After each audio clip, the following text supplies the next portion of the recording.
नमस्कार मैत्रिणींनो, तर आज आपण बनवणार आहोत लिंबाचं लोणचं. उपवासासाठी हे लोणचं बनवणार आहे. पाहू शकता इकडे मी असं पातळ सालीचे मस्त असे 5-6 लिंब घेतलेले आहेत. लिंब पातळ सालीचेच घ्यायचे, कारण की लोणचं करवट लागणार नाही. जाड सालीचे असले तर लोणचं करवट लागते, म्हणून लिंब हे पातळ सालीचेच घेतले. मी असे स्वच्छ धुवून घेतलेले आहेत, कोरडे करून घेतलेले आहेत. आता यामध्ये मी आणखी इकडे पाणी उकळायला ठेवलेलं आहे. हे गरम गरम पाणी यामध्ये मी असं टाकून घेणार आहे आणि 5 मिनिटे या गरम पाण्यात असंच थोडंसं यावर मी नमक टाकणार आहे. शेंदा नमक आहे. 5 मिनिटं असंच याला मी ठेवणार आहे. पाहू शकता 5 मिनिटं झालेले आहेत. आता मी लिंब असं काढून घेते. गरम पाण्यात टाकल्यामुळे लोणचं आपलं लोणच्याला बुरशी येत नाही, नासत नाही लोणचं, म्हणून याला गरम पाण्यात टाकून घ्यायचं. कारण की कावरी असलेले कोणती धूळ स्वच्छ तर धुतलात, पण गरम पाण्यानं आणखी स्वच्छ होतात. आता मी कॉटनच्या कपड्यावर घेतलेले आहे ते लिंब. आता ह्याला असं छान पुसून घेते, कोरडे करून घेते पूर्ण लिंब. अशा प्रकारे मी हे लिंब असे स्वच्छ पुसून घेतलेले आहेत. वर थोडा देखील पाण्याचा अंश राहिला नाही पाहिजे. स्वच्छ करून घ्यायचे, नाहीतर लोणचं नासण्याची शक्यता असते, म्हणून स्वच्छ करून घ्यायचे. पूर्ण मी असे स्वच्छ करून घेतलेत पुसून कपड्यानं कॉटनच्या.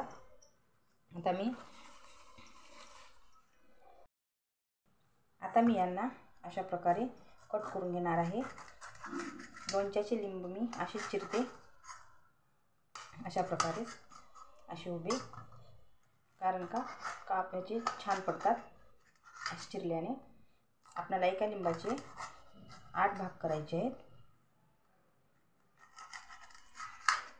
अशा प्रकारे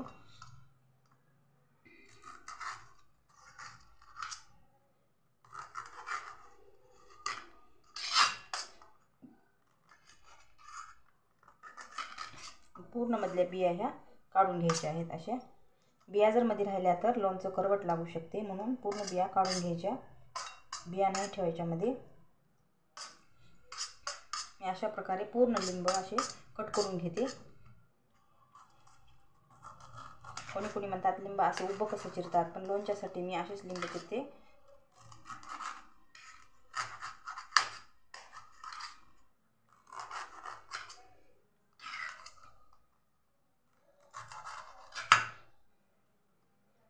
पूर्ण लिंब मी याच पद्धतीने कट करून घेते. पूर्ण बिया ह्याच्या मी अशा काढून घेते. अशा प्रकारे मी हे लिंब असे चिरून घेतलेले आहेत आणि ह्या बिया अशा काढून घेतलेल्या आहेत. हे बाजूला ठेवू आपण आणि हे लिंब आपण ह्या मिक्सरच्या भांड्यात टाकू. थोडंसं मोठं आपण फिरवून घेऊ.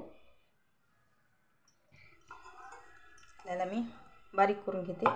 जाडसर असं आपल्याला मिक्सरला काढून घ्यायचा आहे. अशा प्रकारे मी हे असं जाडसर काढून घेतलेलं आहे, पाहू शकता. आता हे एक आम्ही वाटीमध्ये ह्या काढून घेते.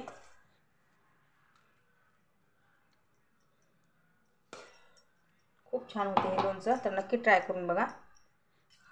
एका वाटीत काढून घेतलेलं आहे. तर या वाटीत जेवढी हे लिंबाच हे झालेलं आहे, याच्या दुप्पट आपल्याला साखर घ्यायची आहे. आता आपण हे ह्या कढईत टाकून घेऊ छोट्या. यामध्ये मी साखर टाकून घेते. अर्धी वाटी हे लिंबाचं हे होतं मध्ये, यामध्ये मी 1 वाटी साखर टाकून घेणार आहे. याला छान मिक्स करून घेऊ. आता मी याला मिक्स करून घेते. गॅस चालू करणार आहे. कमीवर ठेवायचा गॅस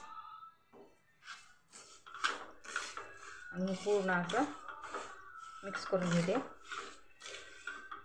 आपण ही पूर्ण साखर विरघळून घेऊ कमी गॅसवरच. खूप छान होते आंबट गोड तिखट लोणचं.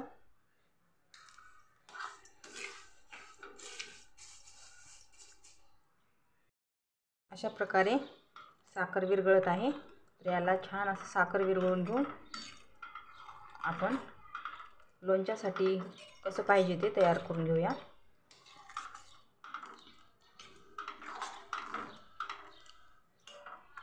कमी गॅसवरच ठेवायचं,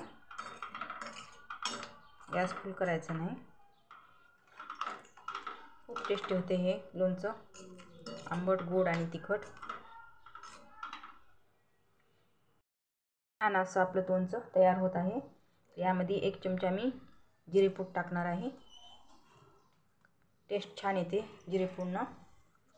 तुम्ही उपवासाला जिरेपूड खात असाल तर टाका, नाही खात असाल तर तुम्ही टाकू नका. अशा प्रकारे मी टाकून घेतलेला आहे. यामध्येच मी लाल तिखट टाकणार आहे उपवासाचंच.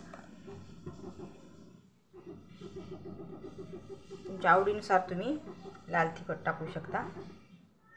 या चमच्यानं 2 चमचे टाकलेले आहेत.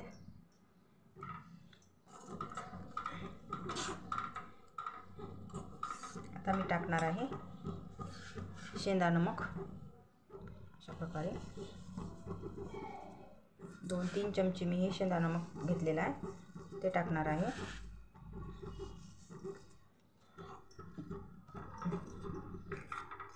नमक थोडं जास्तच ठेवायचं म्हणजे लोणचं खराब होत नाही. वर्षभर टिकू शकते हे लोणचं, काहीच होत नाही याला. तर नक्की ट्राय करून बघा.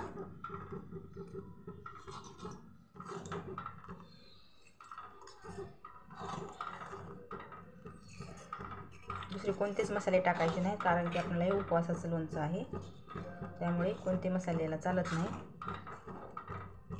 मस्त आंबट गोड तिखट खारट असं छान असं लोणचं हे तयार होते.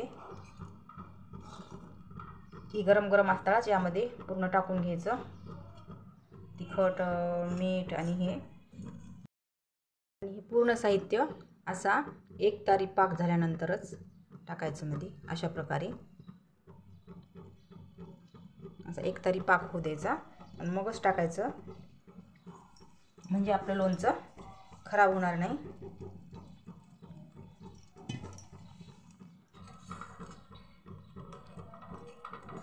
आता याला मी बंद करून घेते आणि थंड करून घेते. 5 मिनिटे शिजलेले आहेत पूर्ण टाकून हे. आता मी बंद करून घेते गॅस आणि याला थंड करून घेते. आता थंड झाल्यानंतर तुम्ही परत पाहू शकता किती आळून घेतलेलं असतं हे पाणी पूर्ण.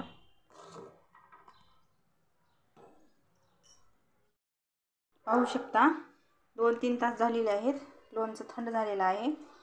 असं हे घट्ट झालेलं आहे. एवढं आळून घेतलेलं आहे, तेवढं पातळ होतं. थंड झाल्यानंतर अशा प्रकारे झालेलं आहे. पाहू शकता खूप छान होते हे लोणचे. तर नक्की ट्राय करून बघा. इकडे मी स्वच्छ डबा धुवून घेतलेला आहे. असा आहे, तुम्ही प्लास्टिकचा किंवा काचेचं भरणी असेल त्यामध्ये पण टाकून घेऊ शकता. तर मी पूर्ण ह्या डब्यात भरून घेते. पाहू शकता मी पूर्ण लोणचं या डब्यात भरून घेतलेलं आहे. या डब्यात टाकलं होतं मी, पण खूप मोठा डबा व्हायला हा, म्हणून या डब्यात छोट्या डब्यात मी टाकून घेतलेला आहे. अशा प्रकारे खूप छान असं टेस्टी लोणचं होते. तोंडाची चव वाढू शकते उपवासाच्या दिवशी. उपवासाचं लोणचं आहे हे, आंबट गोड आणि तिखट. तर नक्की ट्राय करून बघा. आणि व्हिडिओ कसा वाटला नक्की कमेंटमध्ये सांगा. व्हिडिओ आवडला तर व्हिडिओला लाईक करा, शेअर करा, कमेंट करा. धन्यवाद व्हिडिओ शेवटपर्यंत पाहिल्याबद्दल.